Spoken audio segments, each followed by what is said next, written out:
मैं उत्तर प्रदेश का मुख्यमंत्री। नमस्कार, मैं हूं आपके साथ आस्था कौशिक। 90 के दशक में उत्तर प्रदेश की सियासत बहुत तेजी से बदल रही थी।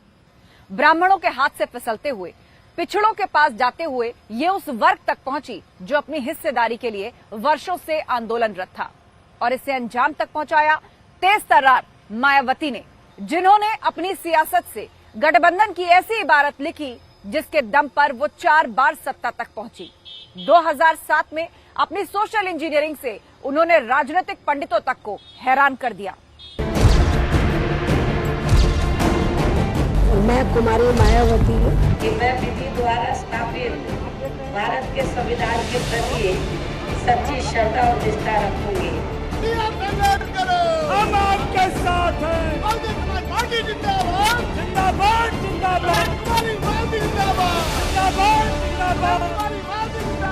जिंदाबाद। लखनऊ के मीराबाई गेस्ट हाउस के बाहर भारी भीड़ और कमरे के अंदर बंद मायावती। हालात इस कदर तनावपूर्ण कि उस रोज कुछ भी हो सकता था। मायावती जी के ऊपर हमला हुआ। लोग तरह तरह की कहानियां भी बताते हैं कि किस तरीके से मायावती को मारने की कोशिश की गई। वो उसमें कितनी सत्यता है, कितनी सत्यता नहीं है, ये तथ्य कभी भी सामने नहीं आ पाए। क्योंकि एक पार्टी की नेता मायावती हैं, रही हैं, और उस समय में उन्हें घेर करके और प्रेशर डालना और उस तरह का माहौल बनाना, जो एक महिला भी थी, वो अच्छी बात नहीं थी, वो निंदनीय थी। एक महिला जिसके सियासी हौसले तोड़ने की कोशिश की जा रही थी, वो इससे डरी नहीं, बल्कि 24 घंटे बाद ही वो बन जाती है यूपी की नई सीएम। सत्ता तक कैसे पहुंचना है, ये मायावती को बखूबी पता है, जो संख्या बल के खेल में पिछड़ने के बावजूद 1 या 2 बार नहीं, बल्कि 3 बार ये करिश्मा दोहरा चुकी है। बीएसपी गठबंधन तो करती थी, लेकिन वो गठबंधन जैसे वो एक कल्चर को समझ न जी करके वो अपने एजेंडे को जीती थी।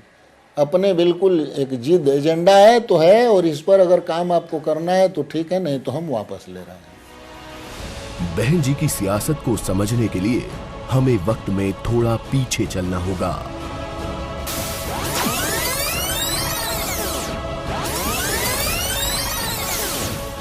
उस वक्त मायावती दिल्ली के जेजे कॉलोनी में रहती थी। उनका सपना कलेक्टर बनना था। कांशीराम उन दिनों दलित आंदोलन को धार देने में जुटे थे, जो सत्ता में बहुजन समाज की हिस्सेदारी के लिए कड़ा संघर्ष कर रहे थे। ऐसे में उनके साथ जुड़ी मायावती। कांशीराम ने खुद कहा था, तुम में बहुत बड़ी क्षमता है, तुम्हें तो यहाँ नहीं होना चाहिए, तुम प्रदेश का मुख्यमंत्री बनना चाहिए। और उसी दिन से कह करके तभी कांशीराम जी मायावती जी को राजनीति में लाए थे, और उन्होंने ही एक तरह से इनको ग्रूम किया, पॉलिटिक्स में ग्रूम किया, आगे बढ़ाया, और जब मौका आया तो उत्तर प्रदेश का मुख्यमंत्री भी बनाया। 1984 में कांशीराम ने बसपा का गठन किया, और इसी साल मायावती ने पहली बार लोकसभा का चुनाव बिजनौर से लड़ा, लेकिन उन्हें हार का मुंह देखना पड़ा। इसके बाद सन 1989 में एक बार फिर से वो बिजनौर से ही लोकसभा चुनाव के मैदान में उतरी और जीत गईं, और इसी के साथ सियासत में मायावती की धमाकेदार एंट्री हुई। उस दौर में यूपी की सियासत मंडल और कमंडल के इर्द गिर्द घूम रही थी। ऐसे में बीएसपी ने इस सुनहरे मौके का पूरा फायदा उठाया और साल दर साल विधानसभा में अपने संख्या बल को आगे बढ़ाया। दलित वर्ग को एक नेतृत्व की जरूरत थी। यह महसूस किया कांशीराम ने, यह महसूस किया मायावती ने, और इस वर्ग को उन्होंने एकजुट किया, और वो उनको जो उनके अंदर राजनीतिक समझ पैदा उन्होंने की कि अगर आप राजनीतिक रूप से समझदार होंगे, राजनीतिक रूप से अपने आप को मजबूत आप बनाएंगे, तो आप सत्ता में भागीदार हो सकते हैं। गठबंधन की सरकार 1 साल तक तो ठीक ठाक चली, लेकिन पंचायत चुनाव को लेकर अनबन इस कदर बढ़ी कि मुलायम को इस्तीफा देना पड़ा। और फिर लखनऊ के मीराबाई गेस्ट हाउस में उस रोज जो कुछ हुआ, उसने मुलायम और मायावती की दोस्ती को दुश्मनी में तब्दील कर दिया। इसे आप किडनैपिंग कह सकते हैं या उनको ज़बरदस्ती वहाँ से उठा के ले जाने की कोशिश कर सकते हैं, लेकिन ये ज़रूर हुआ कि उस जगह पर जो बसपा के लोग इकट्ठा थे उनके साथ हिंसा हुई, उन्हें वहाँ से हटाने की कोशिश की गई, कई लोगों को चोट आई, पुलिस भी आई। और फिर बीजेपी के समर्थन से मायावती ने पहली बार सीएम पद की शपथ ली।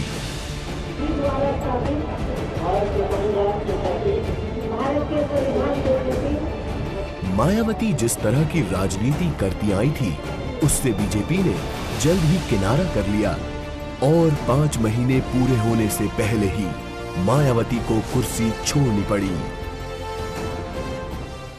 करीब 1 साल बाद 1996 में जब यूपी में चुनाव हुए तो किसी भी दल को स्पष्ट बहुमत नहीं मिला।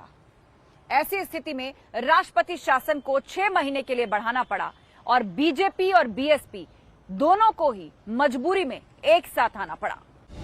इस बार यूपी की सियासत में एक नया फॉर्मूला देखने को मिला, 6 महीने की सरकार का। मायावती ने यहाँ भी दांव चलकर पहला टर्म अपने पास रखा और दूसरी बार यूपी के सीएम की कुर्सी तक जा पहुंची। क्यों ये जो दलों के गठबंधन होते हैं, वह चाहे बीएसपी भाजपा का हो, चाहे बीएसपी सपा का हो, वो बहुत क्षणिक इसलिए होते हैं क्योंकि उसमें कोई टिकाऊपन नहीं होता, नीतियों पे आधारित कोई गठबंधन या समझौता नहीं होता। 6 महीने बाद जैसे ही मायावती का टर्म पूरा हुआ और कल्याण सिंह दोबारा सीएम बने तो उन्होंने मायावती के फैसले बारी बारी से पलटने शुरू कर दिए। बहुत सारे अन्य कारण भी थे जिनके चलते मायावती और कल्याण सिंह के बीच में दूरी बढ़ती चली गई और बाद में मायावती को भारतीय जनता पार्टी से अपना समर्थन वापस लेना पड़ा। बीजेपी ने बीएसपी में ही सेंध लगाकर अपनी सरकार तो बचा ली, लेकिन उस दिन विधानसभा जंग का मैदान बन गई।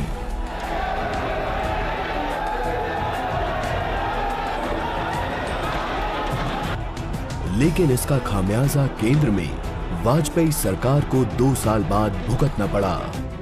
सदन में 1 वोट की कमी से बीजेपी की सरकार गिर गई।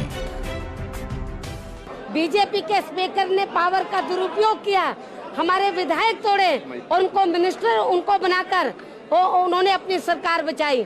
तो इसलिए हमारी पार्टी तोड़ी, ये उत्तर प्रदेश का जवाब है। साल 2002 में यूपी में जब फिर से चुनाव हुआ तो इस बार बीजेपी 88 सीट पर सिमट गई।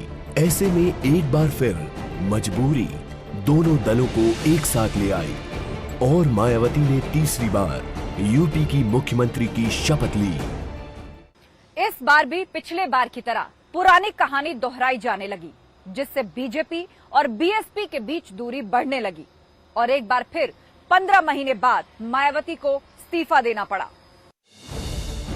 दरअसल मायावती ने ताजमहल की खूबसूरती बढ़ाने के नाम पर करोड़ों की योजनाएं शुरू कर दी, तो केंद्रीय पर्यटन मंत्री जगमोहन ने ताज कॉरिडोर के जांच की सिफारिश कर डाली। बजाय उस आरोप को एक निश्चित तौर पर स्पष्टीकरण देने के, उन्होंने केंद्रीय मंत्री पर ही आरोप लगाया कि वे दलित विरोधी मानसिकता की वजह से ऐसा कर रहे हैं और इस मानसिकता के चलते उनसे इस्तीफा तक मांग लिया। अगस्त 2003 में मायावती ने कैबिनेट बैठक बुलाकर मुख्यमंत्री पद से इस्तीफे का ऐलान कर दिया।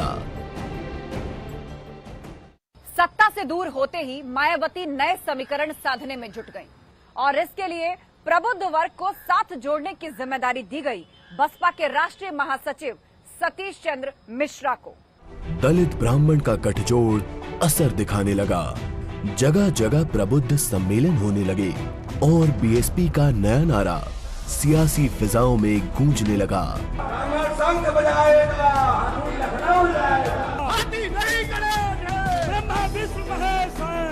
तभी मायावती के जीवन का सबसे कठिन वक्त आया। 2007 चुनाव से ठीक पहले 9 अक्टूबर 2006 में मायावती के राजनीतिक गुरु काशीराम का निधन हो गया। साल 2007 के विधानसभा चुनाव में दलित और ब्राह्मण की जुगलबंदी सुपरहिट साबित हुई। ओबीसी ग्रुप के साथ या ब्राह्मण समुदाय के साथ या कायस्थ समुदाय के साथ या इस तरह के तमाम समुदायों के साथ लेकर उन्होंने अपनी पार्टी को और अपने दल को मजबूत किया। ये उनकी एक सामाजिक इंजीनियरिंग का बहुत बड़ा एक सफलता का कारण था। स्वर्गीय काशीराम की मृत्यु के बाद वो चुनाव हुआ था तो स्वर्गीय काशीराम की सहानुभूति भी मायावती के साथ थी, इसलिए उस समय भी सत्ता हासिल करने में मेरा मानना है कि स्वर्गीय काशीराम का बहुत बड़ा योगदान था। पहली बार बीएसपी ने अपने बूते बहुमत की सरकार बनाई और मायावती ने भी रिकॉर्ड बनाया, चौथी बार यूपी के सीएम पद की शपथ लेने का। कि मैं विधि द्वारा स्थापित भारत के संविधान के प्रति सच्ची श्रद्धा और निष्ठा रखूंगी। मायावती अब खुलकर फैसले लेने लगी। उनके तेवर पहले से भी सख्त हो गए। अब वो जिस जिले का दौरा करती वहां के अफसरों के हाथ पांव फूल जाते। जब तक मायावती दौरे पर रहती अफसरों की सांस ऊपर नीचे रहती।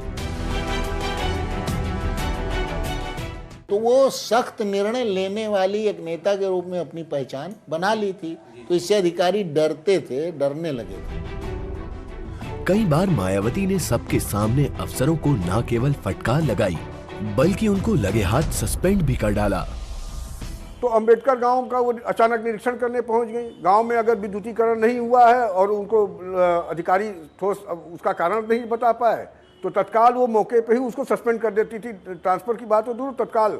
पब्लिसिटी के लिए, लोकप्रियता पाने के लिए ये बहुत अच्छी बात हो सकती है, लेकिन किसी भी मुख्यमंत्री को किसी आईएएस और आईपीएस को सस्पेंड करने का अधिकार नहीं है। लेकिन जनता तात्कालिक रूप से इतनी खुश हो जाती थी कि ऐसी महिला है कि इसने तुरंत डीएम और एसपी को सस्पेंड कर दिया।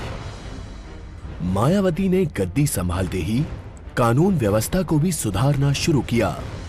पार्टी के ही सांसद उमाकांत यादव तक को गिरफ्तार करवाकर उन्होंने कड़ा संदेश भी दिया। 2008 में मायावती और महेंद्र सिंह टिकैत के बीच भी टकराव देखने को मिला। दरअसल टिकैत ने बिजनौर में एक रैली के दौरान मायावती पर जाति सूचक टिप्पणी कर डाली। 3 दिन टिकैत समर्थकों और पुलिस के बीच टकराव होता रहा, जिसके बाद सिसौली गांव की घेराबंदी कर बिजली पानी रोक दी गई तो टिकैत ने पुलिस के सामने सरेंडर कर दिया। 2010 में मायावती सरकार पर एनएचआरएम और मनरेगा घोटाले के गंभीर आरोप लगे, जिससे जनता के बीच सरकार की छवि बिगड़ने लगी। एनएचआरएम और मनरेगा घोटाले की जांच के बीच भट्टा परसौल की आंच ने सरकार की मुसीबत और बढ़ा दी। दरअसल यमुना एक्सप्रेसवे के लिए जमीन के अधिग्रहण को लेकर किसानों और शासन के बीच ठन गई, जिसके बाद पुलिस फायरिंग में 2 किसानों की जान चली गई। वहीं 2011 में एक और विवाद सामने आया, जब मायावती के एक सुरक्षा अधिकारी सार्वजनिक जगह पर उनकी सैंडल साफ करते नजर आए।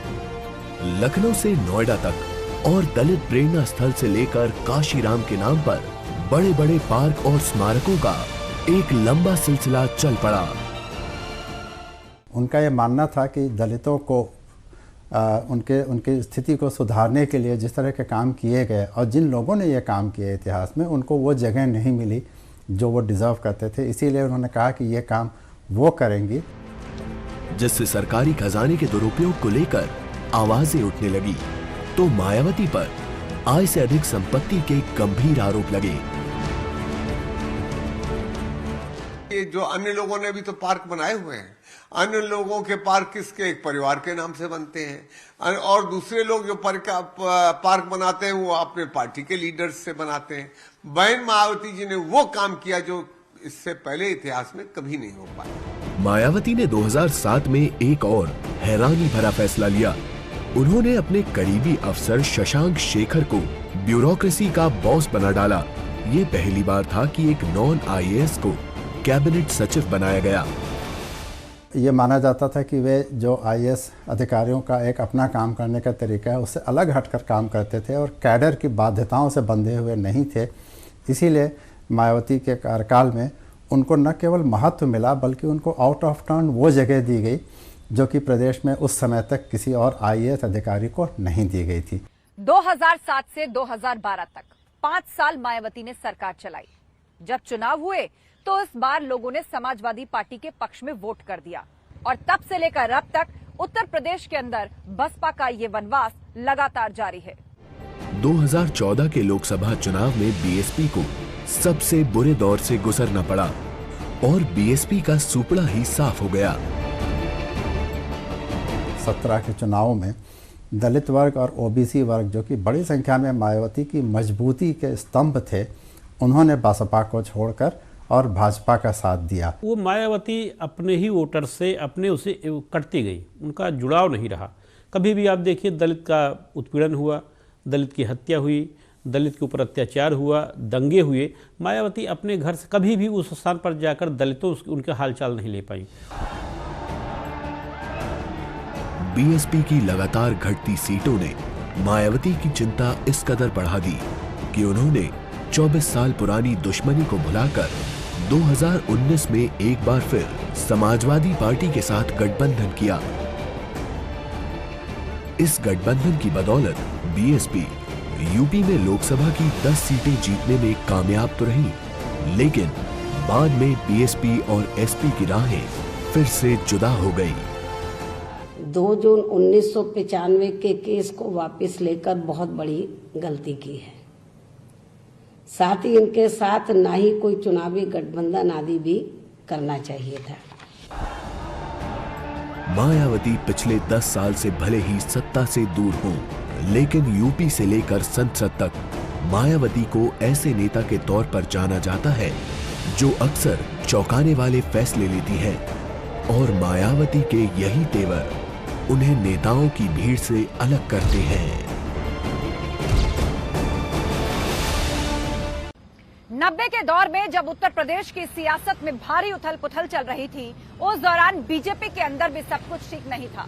1997 में कल्याण सिंह का इस्तीफा देने के बाद सीएम पद के चेहरे के लिए पसोपेश लगातार जारी थी। पार्टी के अंदर सीएम पद के लिए कई चेहरे दावेदार थे, लेकिन लॉटरी निकली अटल बिहारी वाजपेयी के करीबी माने जाने वाले राम प्रकाश गुप्ता की।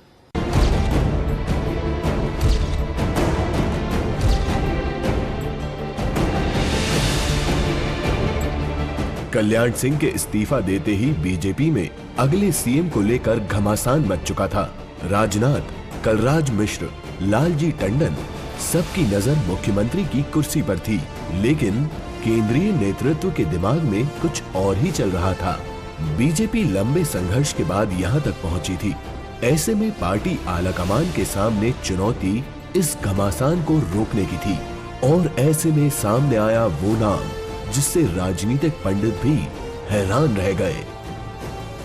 बहुत आम चर्चा थी कि रामप्रकाश गुप्त केवल एक मजबूरी के मुख्यमंत्री हैं। भारतीय जनता पार्टी ने मजबूरी में रामप्रकाश गुप्त को स्थिति सामान्य करने के लिए मुख्यमंत्री बनाया है। ऐन वक्त पर एक पार्टी पॉलिटिक्स थी, आडवाणी जी और अटल जी की पॉलिटिक्स थी।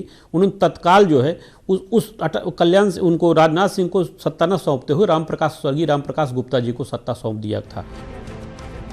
76 साल के रामप्रकाश गुप्ता बीजेपी के उन नेताओं में थे जो खुद को उस दौर में रिटायर मान चुके थे। वो किसी गुट में नहीं थे और इसी खूबी के चलते वो मुख्यमंत्री की कुर्सी तक जा पहुंचे। और वो पार्टी के लिए लगन और मेहनत से काम करने वाले लोगों के तौर पे जाने जाते थे, इसीलिए उन्हें इस एक स्टॉप गैप मुख्यमंत्री के तौर पर चुना गया। मुख्यमंत्री की कुर्सी संभालते ही रामप्रकाश गुप्ता सबको खुश रखने में जुट गए। उनके मंत्रिमंडल में तब 100 से ज्यादा मंत्री होते थे। गुप्ता ने 3 महीने के अंदर ही 350 से ज्यादा अफसरों के ट्रांसफर कर डाले।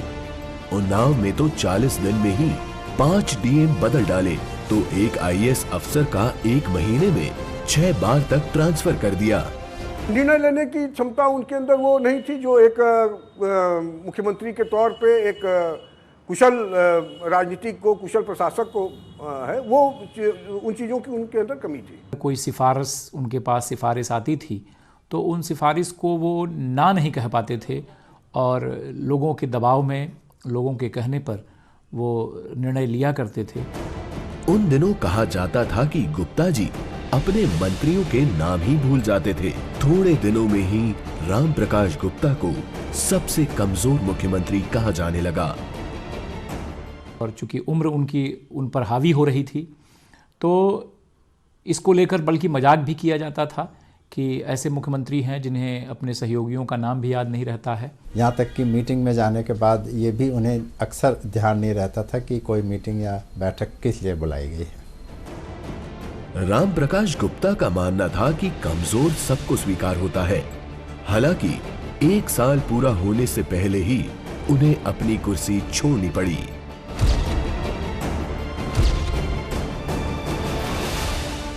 राम प्रकाश गुप्ता की विदाई हो गई तो इस बार बीजेपी ने राजनाथ सिंह की ताजपोशी की। राजनाथ सिंह वैसे तो मुख्यमंत्री साल 2000 में बने, लेकिन बीजेपी के एक नेता ने यह भविष्यवाणी 23 साल पहले ही कर दी थी। और जिस शख्स ने राजनाथ सिंह का हाथ देखकर ये भविष्यवाणी की थी, हैरानी की बात यह कि राजनाथ सिंह ने उन्हीं की कुर्सी छीनकर इस भविष्यवाणी को सत्य किया।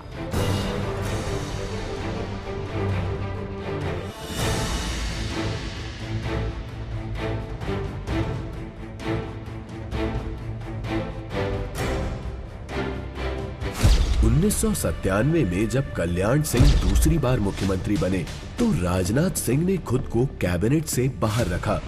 उनकी नजर उस वक्त बड़े गेम पर थी और सारा फोकस बड़ी जिम्मेदारी पर। देखिए, राजनाथ सिंह उस पूरी खेल के एक मजबूत जो है वो थे, कहते हैं पक्षकार थे। उस सारे शतरंज की गोटी बिछाने वाले व्यक्ति थे उस समय, वो जो दौर था राजनीति का। राजनाथ उन दिनों यूपी बीजेपी के अध्यक्ष थे। कल्याण सिंह का दूसरा कार्यकाल विवादों में घिर चुका था। राम प्रकाश गुप्ता की भी छुट्टी हो चुकी थी, तो पार्टी को ऐसे नेता की दरकार थी जो सरकार भी चलाए और आने वाले दिनों में बीजेपी को चुनाव भी जिताए। देखिए, राजनाथ सिंह जब मुख्यमंत्री बने थे तो बिल्कुल विधानसभा के चुनाव सन्निकट थे। मुश्किल से 1 महीने का वर्ष बचा था। राम प्रकाश गुप्ता के बाद जब राजनाथ सिंह को मुख्यमंत्री पद दिया गया, मुख्यमंत्री पद लाया गया, तो निश्चित रूप से उनके ऊपर, राजनाथ सिंह के ऊपर उत्तर प्रदेश भाजपा को फिर से सत्ता में लाने की बहुत बड़ी जिम्मेदारी थी। कुर्सी संभालते ही राजनाथ ने खूब ऐलान किए। अति पिछड़ों को आरक्षण में आरक्षण देने का ऐलान किया, लेकिन मामला कोर्ट में फंस गया।